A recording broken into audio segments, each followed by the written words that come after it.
and a very warm welcome to this teaching video in IKC Copenhagen. My name is Lennart Davidson.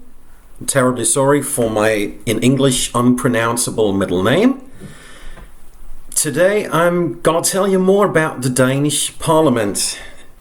We call it Folketinget in Danish, which basically means the People's Parliament.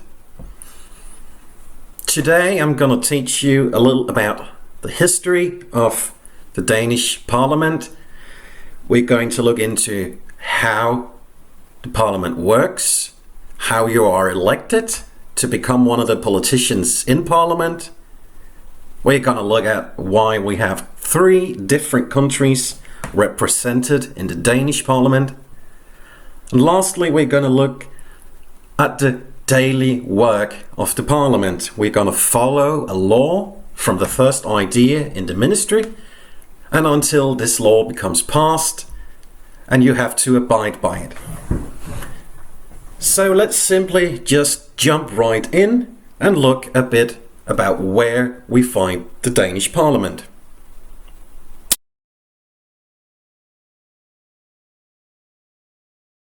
Parliament is situated at Christiansborg. It's a castle in central Copenhagen on the island of Slotsholmen. And most famously, Christiansborg is home of the Danish Parliament, as we all know, called Folketinget. But besides Parliament, there are also other government institutions that find their home at Christiansborg Castle, namely the Danish Supreme Court and the offices of the Prime Minister. But it being an old royal castle, the royal family still uses a lot of Christiansborg for their purposes. We have the representative offices of the Queen, those being the offices where she greets foreign dignitaries, foreign presidents and prime ministers, and foreign royal families when they visit Denmark. And the royal stables are also located at Christiansborg, meaning the stables for the royal family's horses, which are used in special occasions such as marriages, jubilees, and other things where the royal family still uses horse-drawn carriages.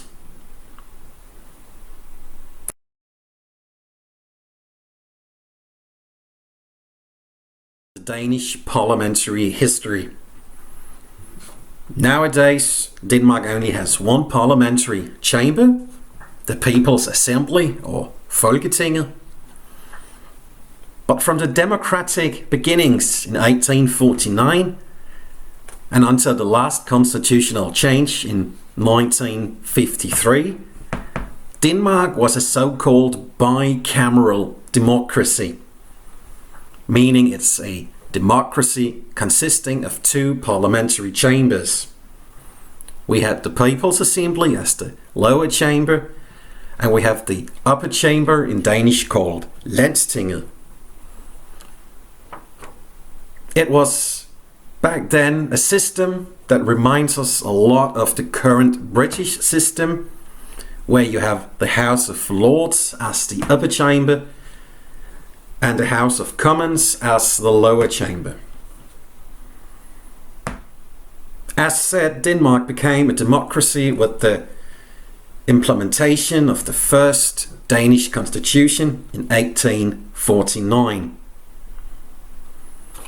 Back then, for the People's Assembly, the lower chamber, every citizen who was eligible to vote, who could vote in the election, was also eligible to be elected for office in the lower chamber.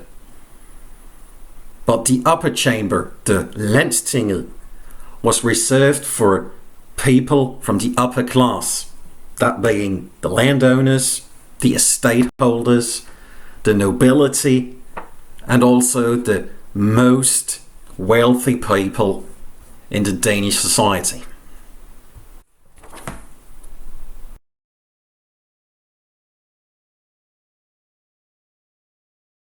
Now, this two-chamber system that was implemented in 1849 was to make sure that the legislative process was thoroughly contemplated. Now, before we became a democracy, the nobility, the estate owners, they had a lot of say in what went on in Denmark. And when we became a democracy in 1849, the upper class was worried that their interests wouldn't be taken into consideration by a new parliament that was solely comprised of ordinary people.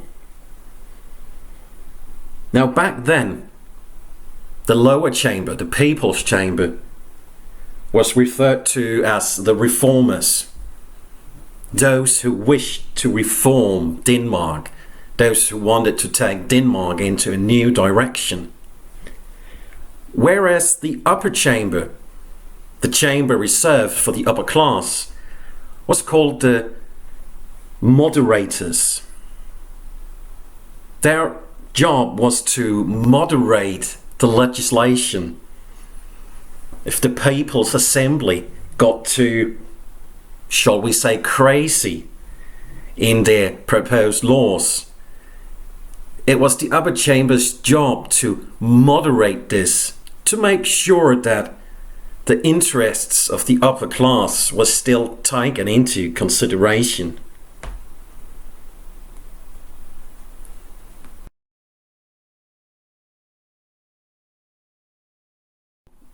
This two-chamber system became more and more outdated and was lastly abolished in 1953 with our constitutional reform of June 5th, 1953.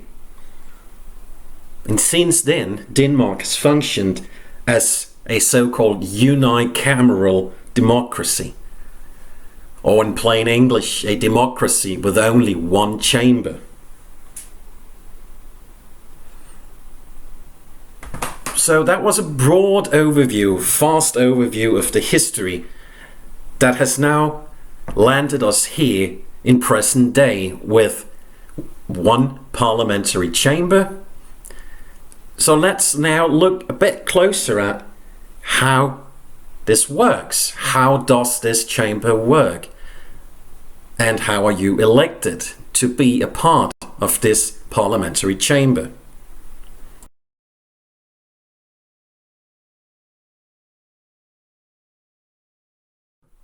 First of all, let's look at the Danish Parliament and how it works.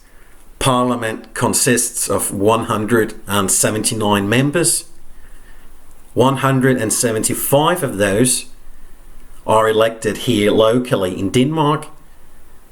Then 2 of the politicians are elected in Greenland, and 2 of them are elected at the islands of the Faroese Islands.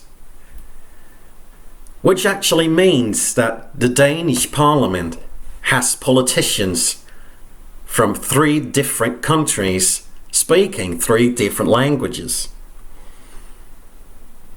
But how does this came into be? How come we have Greenland and the Faroese Islands represented in the Danish Parliament?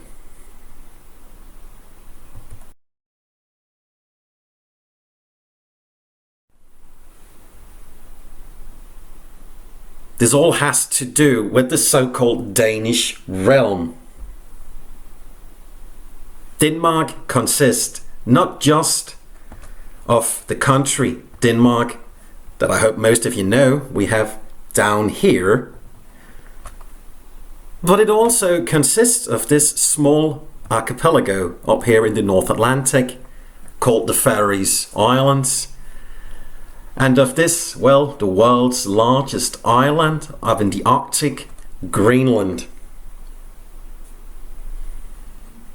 So politicians from Greenland and the Faroese Islands are elected to the Danish Parliament because they are a part of the Danish realm.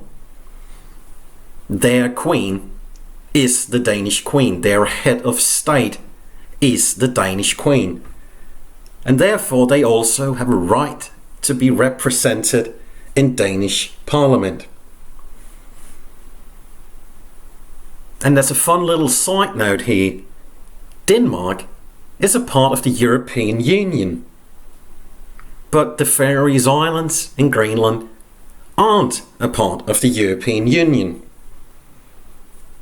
Actually, before Brexit, Greenland was the only country to have ever left the European Union back in 1982 upon gaining self-governance from Denmark. Now those four politicians, 2 from the Faroes and 2 from Greenland, who are elected to the Danish Parliament, are equal in all aspects to the 175 that are elected in Denmark. That means those 4 politicians can vote on everything that is before Parliament. They can vote on a law that does not affect neither Greenland nor the Faroe Islands, simply because they are equal in their power to all the 175 Danish politicians. So let's now look a bit further on how do you get elected to be one of the 179 people in Parliament.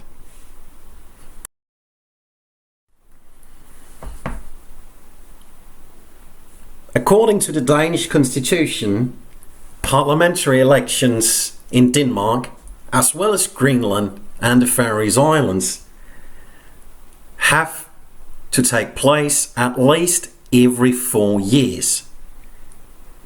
Now, if the Prime Minister wants to, he or she can call for an election earlier than every 4 years after, well, there's really no time limit. They could call for a new election a month after taking office.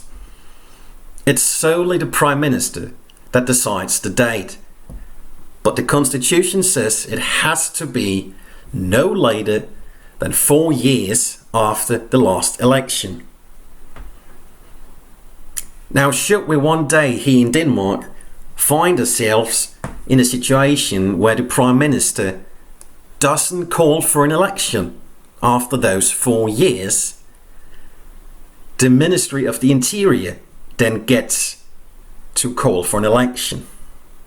This hasn't ever happened, but the Constitution lays out the framework for if it should happen once in the future. Now, normally, the election campaign in Denmark is approximately 22 days long. It's only an unwritten tradition, but the tradition nevertheless says that it's approximately 22 days from the Prime Minister calling the election and until the election is actually held. But there's nothing stopping the Prime Minister for having a longer campaigning period. If he or she wants, they can call an election with 1 or 2 years, if they so wish. But tradition has it that it's approximately 22 days. Before the election, or at least when the election is called, all the parties that wish to be on the ballot have to give their list of candidates to the Ministry of the Interior. Now, if we look at the picture of this ballot here from the last election, we see a party like SF, the Socialist Party here, or the party Liberal Alliance here. They were both already represented in Parliament, so they only had to give a new list of candidates. Whereas the party down here with the number K, the Christian Democrats, or this party up here, E, Claus Riskær Pedersen. Those two parties weren't represented in Parliament, so they have to go out and gather signatories. Approximately 21,000 citizens has to sign saying they support that this party can run for election. If they gather all 21,000 of the signatories, they can then come on the ballot and you can vote for them in the election, just as the parties that already were represented in Parliament.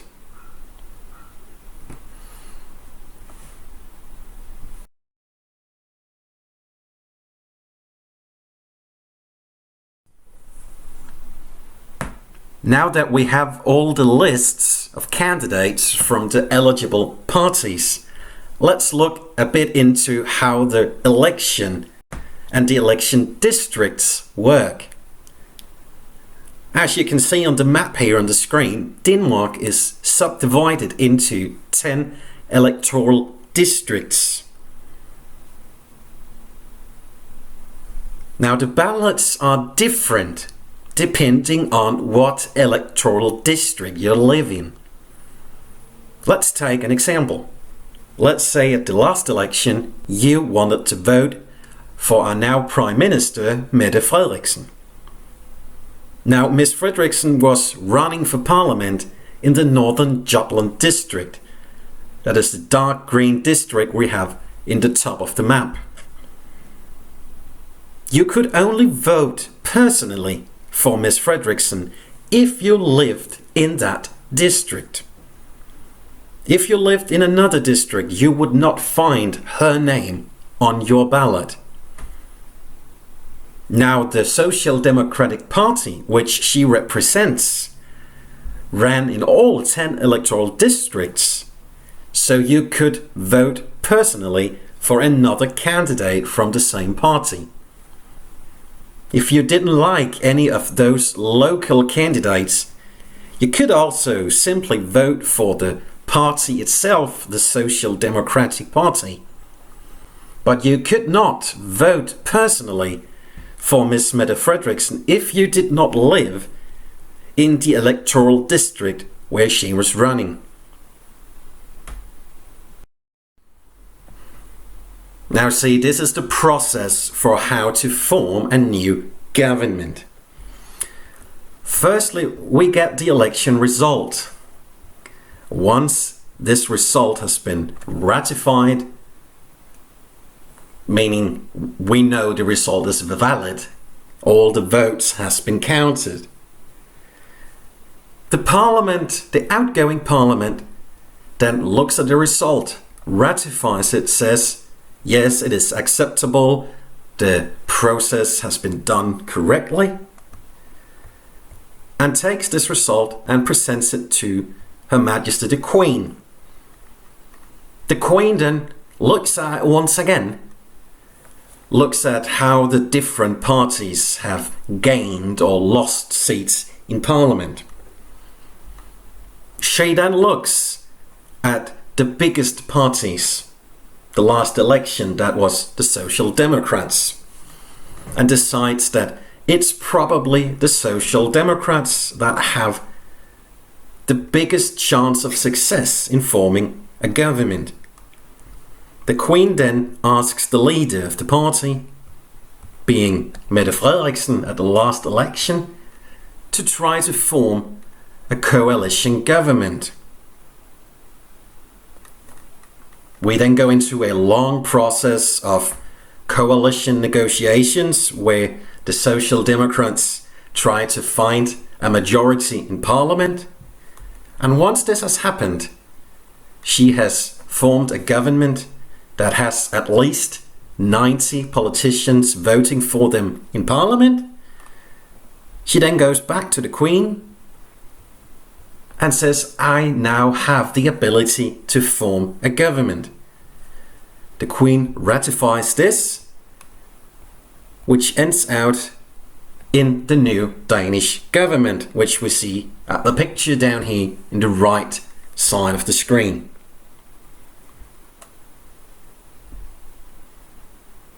Now should we come into a situation that has never happened?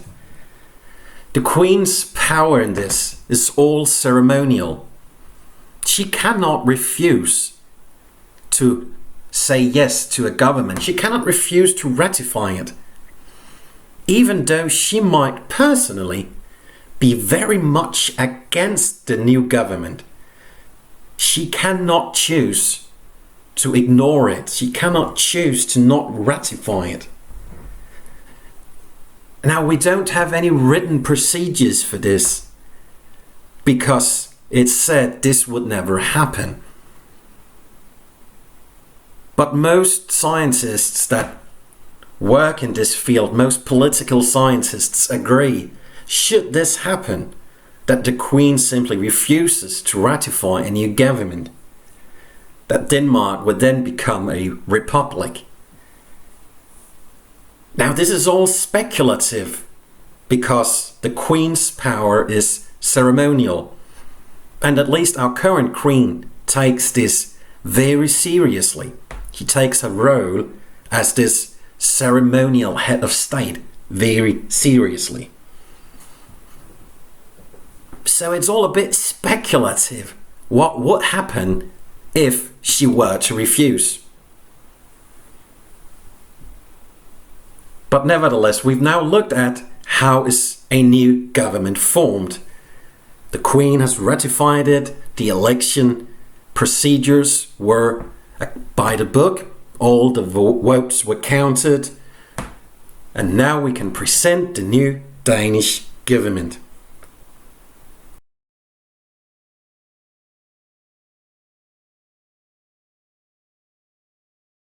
Now, all the beautiful people we see here in the picture is the Danish government after the last election, with our current Prime Minister, Miss Mette Frederiksen, in the center of the picture. Just in case you were wondering, it's this lady right here.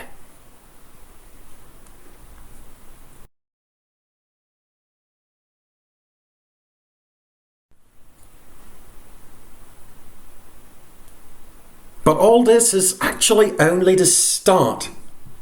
Now Mette Frederiksen has become Prime Minister. She has appointed a whole cabinet of ministers.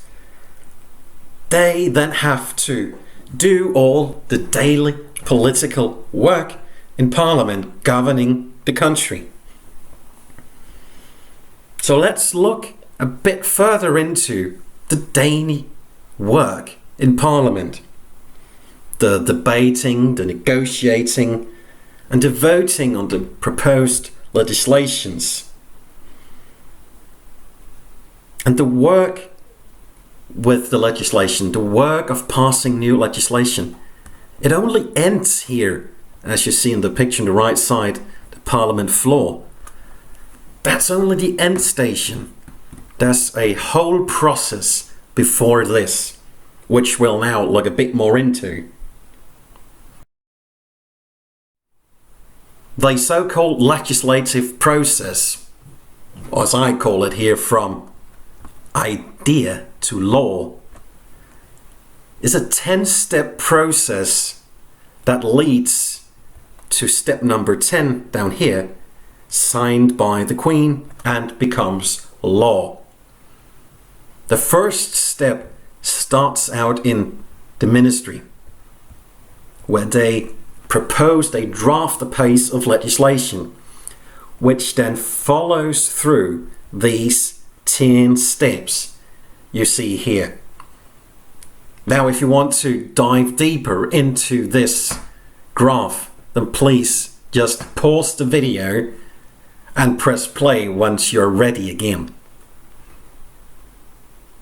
Now let's try to follow this process. Let's try to look at a specific law that went through this process and became Danish law.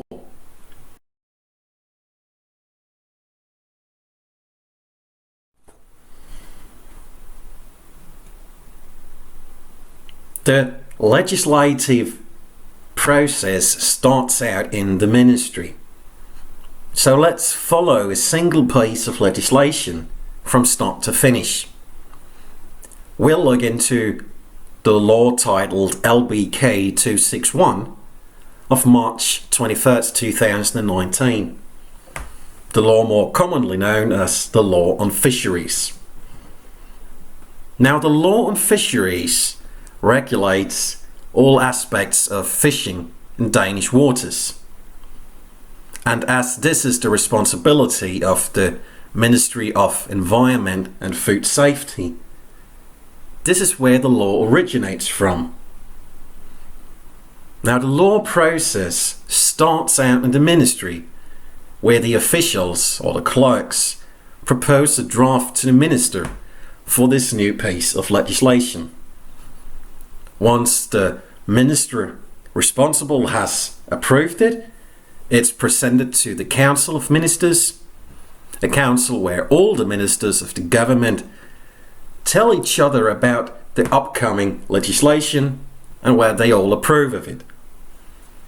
After the Council of Ministers, it's then presented to the Queen at the State Council, where she is informed about the government's idea with the new law and where she signs off on it. Now, this is purely ceremonial, last part. But as all laws are signed into effect by the Queen, according to the Constitution, she also has a right to be informed of what the government is doing, what the government is planning. And again, it's purely ceremonial. She cannot refuse to sign any piece of proposed legislation. But as all laws are signed by her, she has to be informed. But now where the Queen has approved it, the State Council and the Council of Ministers has approved it, we now move on to step 3 of this process. Is the preliminary work and the public hearing. This is where the public is informed of the government's intentions with the new law.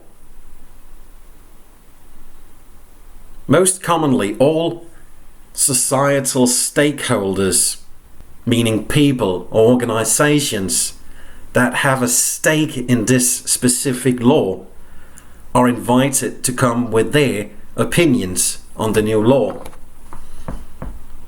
And again, since this is the fishing law we are following, all these different groups that all have a stake in the fishery in Denmark are invited to come with their opinions on this new piece of legislation. But everyone living in Denmark has the right to come with their opinion. So all hearing processes, all public hearings are made available on this website here called Høringsportalen, the portal of public hearings. And you can go into that webpage, høringsportalen.dk, and see all the current public hearings. And if there's something that has a specific interest to you, you can write a hearing answer. You can write what you think about this proposed new piece of legislation. And now, once this public hearing is over, the ministry takes all the answers they have gotten from the stakeholders and the public and either incorporate it into the legislation, which they'll later present to Parliament, or reject them if they don't think it has anything to do with this law. Which leads us to the next step in the process.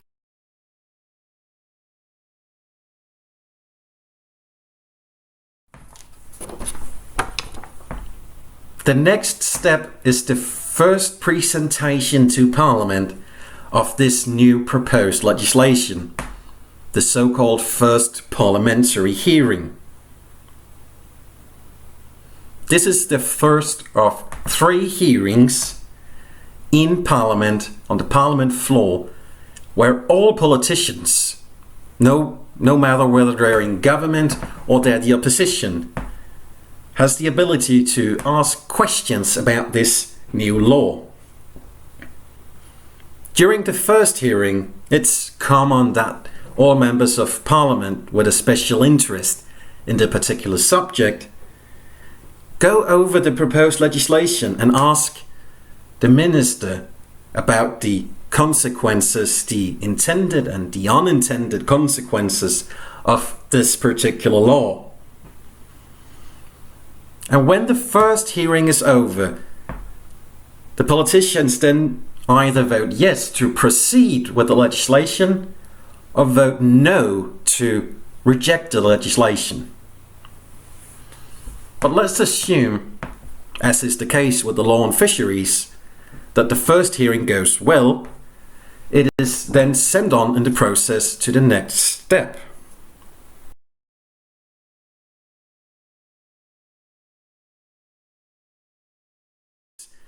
The committee process.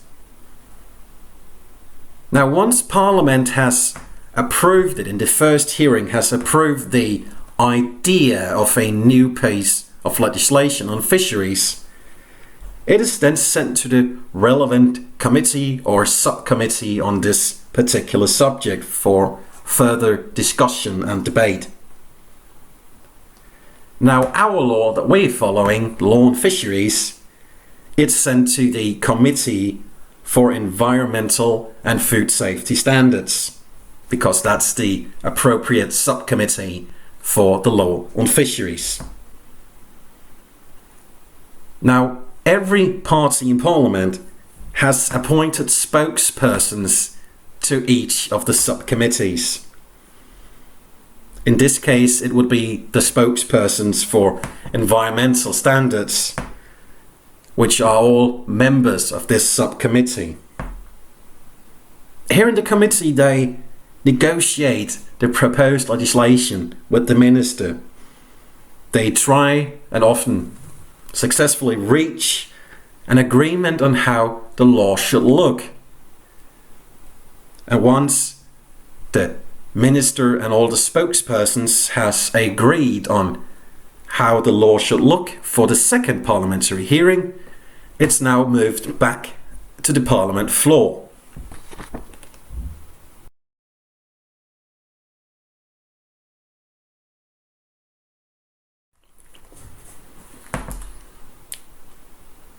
We've now come to the seventh step of the legislative process after the committee work. The first hearing approved the general concept of the law. The committee has improved on the law. All the intended and unintended consequences has been ironed out, so the law is now suitable for legislation and is presented for the second parliamentary hearing. In the second hearing, the Parliament discusses the law as a whole, as well as all the changes made by the committee. In most cases, the law is approved at the second parliamentary hearing and is moved directly to the third parliamentary hearing. But in rare, very rare instances, Parliament decides that the committee has done a bad job. They simply do not like the outcome of the committee process, and it's sent back to the to the committee to rework it and represent it at a second parliamentary hearing. But this is very rare. Mostly the law is passed directly from second to third hearing. Which leads us to the ninth step of the legislative process, the third parliamentary hearing, where the minister presents the final law proposal as made by the committee and as debated in the second hearing. And the politicians now have to have the final vote, either yes, approve the law and make it a new binding Danish law, or no, reject the law entirely. Now, during the third parliamentary hearing, it's normally only the spokespersons from the parties and politicians with a special interest in the subject. Again, following the law on fisheries, it's only the spokespersons responsible for environmental and food standards that are present during the third hearing. But just before moving from hearing to voting, all the politicians, all 179 of them, are called back into the parliamentary floor, where they then vote on either yes or no. And as is the case with the law we're following, the law on fisheries, it was passed. It gained at least 90 votes in Parliament of the 179, and thus became the newest piece of legislation back on March 21st, 2019.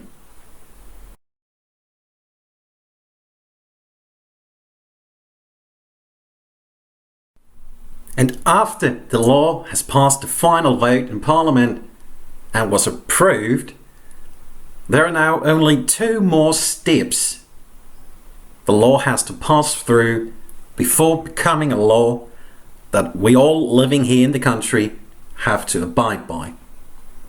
Firstly, it must be signed by the Queen to actually be a valid Danish law.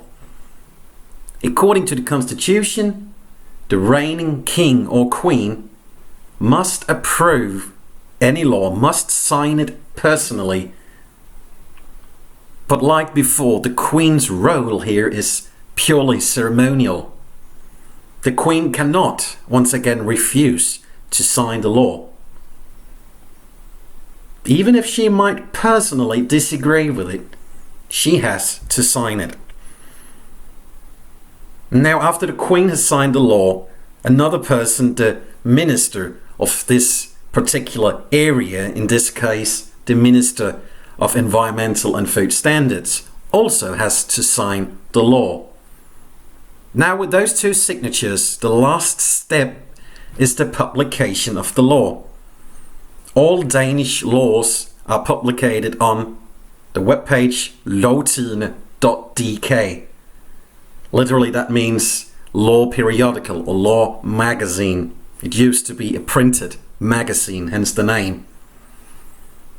And once the law is made publicly available here, it normally has to be only 7 days from the publication until the law goes into effect.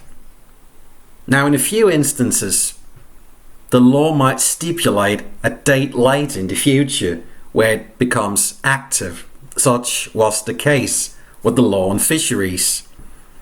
The government deemed it necessary for all the people and all the businesses in the fisheries industry to have a longer period of time to get used to this new piece of legislation. But if no other date is stipulated in the law, 7 days after publication, it becomes a law that we all have to abide by.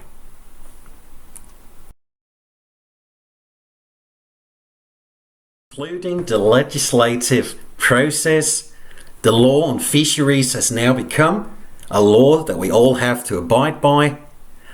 We have also come to the end of this video.